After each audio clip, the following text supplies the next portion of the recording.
Good evening, ladies and gentlemen. It's a pleasure to be here before you this evening. I'll try to stick to my 7 minutes. And what I wish to do... You can take more. I can take more? You're most kind, thank you. But I come prepared for 7 minutes, so I think that's going to be just that. I'm going to take you through a few questions to do with innovations in teacher education as to why, what, who, when, where, and how. And I think this should set the ball rolling in terms of what is it that we want to see happen. First up is why. I think it's a very obvious question. Why are we talking about innovation? Because of change happening all around us.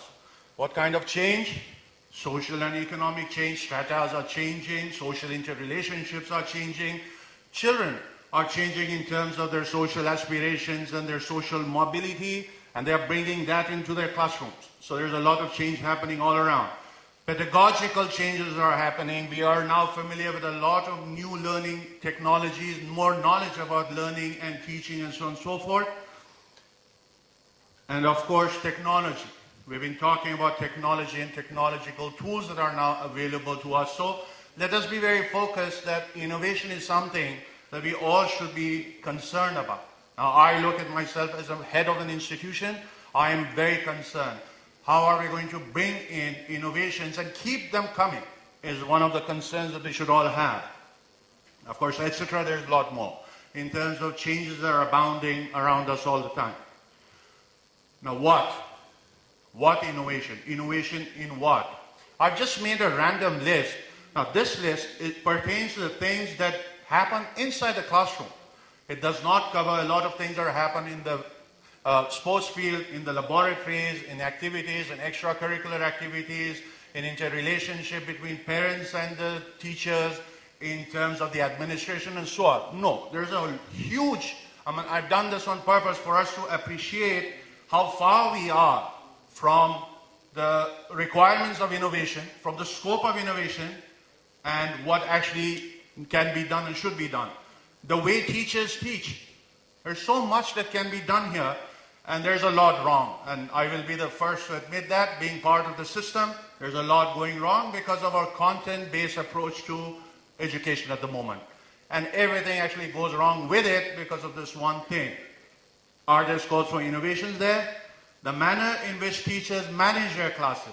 Remember, the concepts of discipline have now changed. For example, how do the teachers maintain discipline in their classes?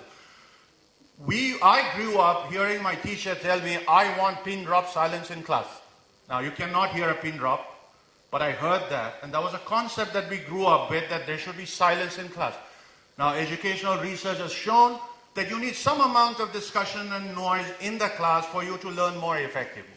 Now, you need to make those decisions. Do you want a pin drop silence class, or do you want some amount of noise in class, but children are learning and they're enjoying their learning? So there you need to redefine your paradigm, and that's the beginning of innovation. The way teachers help improve interrelationships among students. There's a concept of cooperative learning. Now, when I speak 25 years I work on cooperative learning. Whenever I would talk about cooperative learning, they would say, we know cooperative learning, it's very good, we do it all the time.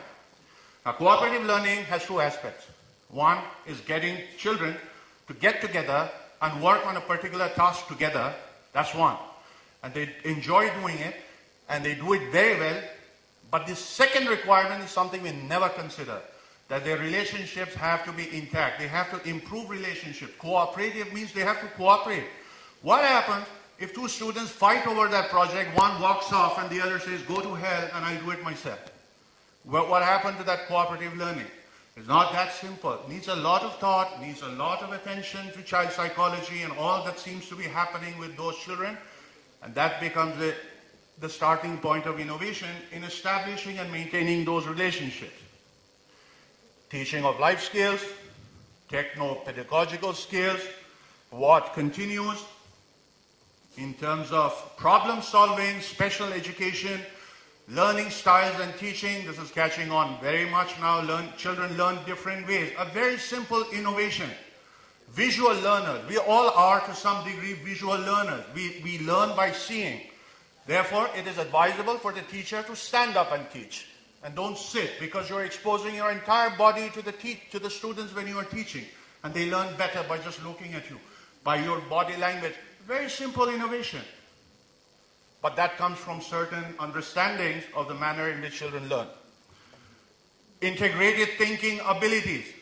Now, and also, of course, assessment. There's a lot going on in the field of assessment. I think we all can be very proud that there's a lot of change happening in the field of assessment. In fact, CBSE has been doing that, the comprehensive and continuous assessment and so on and so forth happening.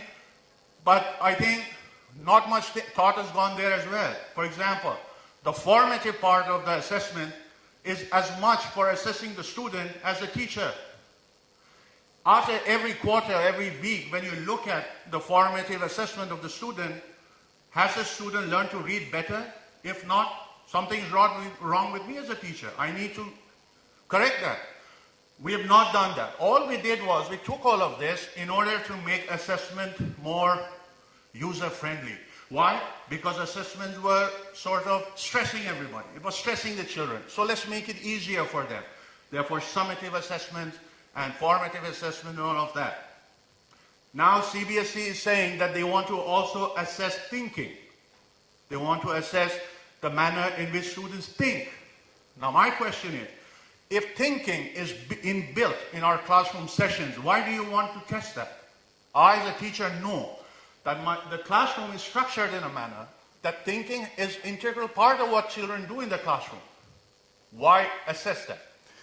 Innovations in these areas, of course, motivation. How do you motivate students to learn better? Motivation. As the students come from more affluent families, from richer families, you will find that motivation is a bigger issue. How do you motivate them? There is a great need for thought and innovation in this one area. I kept this for the last. Actually, I kept two things for the last to draw your attention to certain deficiencies. There are gaping holes in our educational system. We have been talking about student-centric education. In fact, holistic approach and all of that. Look minutely at what is happening in our classrooms. The students are sitting back to back facing the teacher. Now, educational research shows students don't learn very well when they are looking at the backs of the heads of each other. They learn much better when they are looking at each other, interacting with each other, and carrying out activities with each other. But why are they seated in that way? Because it's more convenient for the teacher to teach. 40 to 45 minutes of teaching period. Children don't have that much of attention span, but it's easier for the teacher to teach a certain lesson and go away. Examinations are conducted in a manner that is more easy for the teacher to assess. It's not telling us anything about the performance of the student. So we are very far away from student-centric approach of education right now in our classrooms, as things stand today. Now, we are not even talking about innovation here. We are talking about let's fix these big, glaring, gaping holes, and then we figure out now how can we make them better. Another very field which is very close to my heart, that's value education, moral education. Wherever I get the opportunity, I speak about that. We hardly ever talk about this. We hardly ever have any consolidated, structured approach for teaching value education. It's going on the same manner in which I, as a boy, was taught value education. Out of a book, open page number 6, read kindness to animals. And then we expect to become more kind to animals by reading that one lesson. And we don't. We just have to look around us and see what is happening to our society in terms of the falling levels of morality, permissiveness in society, and all of that. Is there scope for doing things differently there? And of course, etc. It just goes on and on. So my humble submission is that innovation is a big deal because of all the areas of application. Now, who should be the driver of innovation? And to me, this is the biggest question that we should be very clear once and for all. Should it be the policymakers? Well, they should be doing things differently, make policies. Teachers' training, content, and curriculum need to be revised and be updated according to the changing times and so on. Keep that thought. Things will not change as fast as they will, but they also have their compulsions. Not to be very critical of them, but there are compulsions. It takes time to change policies. Or should it be driven by the corporate sector? We had an earlier session where there were these wonderful people who came and told us about wonderful products that they have. And I mean it when I say they are wonderful. They are indeed wonderful. We are using many of them in our schools. But how are these products formed? A person has a wonderful idea, and then they pour in resources, package it, they market it, and then they reach schools. Is this the best way? Or finally, it is a teacher who should be the driver of innovation. Personally, I would like to see that teacher who comes to me and says, sir, I have been teaching this particular concept for the past 3 years, but I think if I do it this way, with these kind of additional tools and resources, it'll be much better. Will you support me? I think that's the starting point of bringing innovation into the school education system, rather than expecting others. I would do that because finally I cannot pass the buck and say others have to do it, so I as the head of the institution can do nothing. I would like to see that teacher who one day gets up in the morning and asks the question, why am I using this red pen to correct the scripts of children? Who told me to use this red pen? The teacher is using the red pen only because her teacher was using the red pen. There is no manual. There's absolutely no guideline telling the teacher should use a red pen. Innovation. There is innovation, scope for innovation all around what the teacher, and I believe it is the teacher who should be driving that innovation. Where? It should start at the school. It should very much start at the school where you are initiating, supporting, and nurturing a culture of innovation in schools. And frankly, the driver of that has to be the head of the institution. He should have been bought into this, and he should be convinced, for the sake of children, for the sake of their better learning, more productive and efficient learning, it is up to me to make this happen. And it is finally about a culture. What do we mean by organizational culture? For example, you have an organization where coming on time is part of its organizational culture. You don't need to send memos to people to be on time for the morning assembly or staff meeting. They'll be there because it's part of the organizational culture. Is there a way that we can make creativity and innovation part of the organizational culture? I think it is, by talking about it more often. I always tell the teachers, ask yourself this one simple question, and ask it very often. Is there a different way of doing this? Whatever you are doing, you've been doing this for the past 10 years. Ask yourself this question today. Is there a different way of doing this? You'll find 10 ideas, share it with your colleagues, and that's the starting point of innovation. When? There are two aspects to this. The answer to when is now. We go back and figure out what is it differently that we can do in our schools. Keeping in mind, of course, the bigger picture. Not that you suddenly impulsively we come up with some ideas and then we go haywire with it, because then we are not doing any good at all. But then there's another thing to think about. Really, our ability to engage in innovation is limited to the earlier years. Much later, you have board examinations and assessments and projects and a lot of things. And it does not give the teacher that much of room to innovate. So, pre-primary, primary, middle school, up to 7, 8 onwards again. There are schools that don't even have 8 standard. They start the 9 standard portion in 8. So you know what I'm talking about in terms of the rigidity in the system. But who is there to tell me what I can do and what I cannot do in grade 4, for example? There's a lot of room for me to do things differently, and it should be done because it sets the stage for the whole organization to innovate. The last question, of course, is how. How are we going to do this?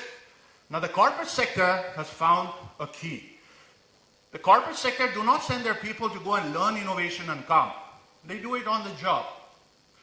There are some companies that have an ideating officer. They have an ideating executive. They just get a fat salary to sit and think. And they create idea banks. So you draw upon these ideas once in a while when you are hit with a kind of a crisis. You don't need to be that dramatic in schools. But we learn by doing. How? There's a very special tool for it.